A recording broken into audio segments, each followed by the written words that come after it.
ស្រីក្មេងចិត្តធំអូនមកដល់ស្នេហាឬមានណាបងខំឬមួយស្នេហ៍ក៏បានផងរបស់ក្រុមហ៊ុនណាក៏នាងរំរីមុំស្នេហ៍ឲ្យចិត្តព្រាមេត្តាក្រពុំលឺព្រះខ្លាយមានស្នេហ៍ជាអ្នកណា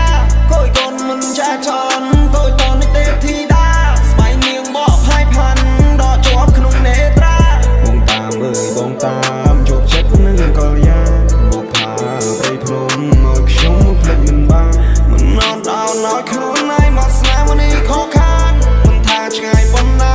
បងត្រូវយកឲ្យបានស្លឹកឈើរួចពេលដែលស្រីនាងមកអូនឲ្យបងភ្លឹងនឹងឈុំពណ៌ក្រហមចិត្តស្នេហ៍ដែលបងមានរកលេខដែលមិនគ្រាន់មិនមែនបងជីព្រៀនទន្ទ្រានបែដងអូនទោះបីអូនមានគូក៏សុំមានចំណែក1% 10%តែអូននាងចែកអារម្មណ៍មកឆាប់ឈួរបែរងស្ទើររហែកមិនដឹងបងស្រវឹងឬក្លិននេះចម្លែកក្របើយក្រក្លិនកាំងបងចង់បីត្រកស្នេហ៍ស្នងចប់ហាត់ថាបងលងនឹងសំរស្រស់ណាស់ភ័ត្រាបងចង់នៅក្បែរមើលថែស្នេហ៍ក្រចនឹងវេអូគេកាយផ្លូវខ្ញុំឲ្យបងវេអូស្រីក្មេងចិត្តធំអូនមកដល់ស្នេហា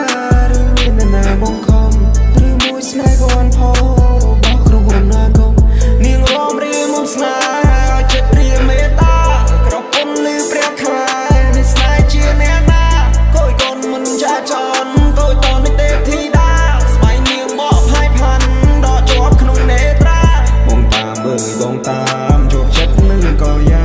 បុផាព្រៃភ្នំមកខ្ញុំភ្លេចមិនបានមិននន់ដោនឲ្យខ្លួនឯងមកស្នេហ៍នេះខកខានមិនថាឆ្ងាយប៉ុណ្ណាបងត្រូវយកឲ្យបានស្លឹកឈើរួចពេលដែលស្រីនាងមកអូនឲ្យបងភ្លឹងនឹងឈុំពណ៌ក្រហមចិត្តស្នេហ៍ដែលបងមានរកលេខដែលមិនគ្រាន់មិនមែនបងជីព្រៀនទន្ទ្រានបែដងអូនទោះបីអូនមានគូក៏សុំមានចំណែក1% 10%តែអូននាងចែកអារម្មណ៍មកឆាប់ឈួរបែរងស្ទើររហែកមិនដឹងបងស្រវឹង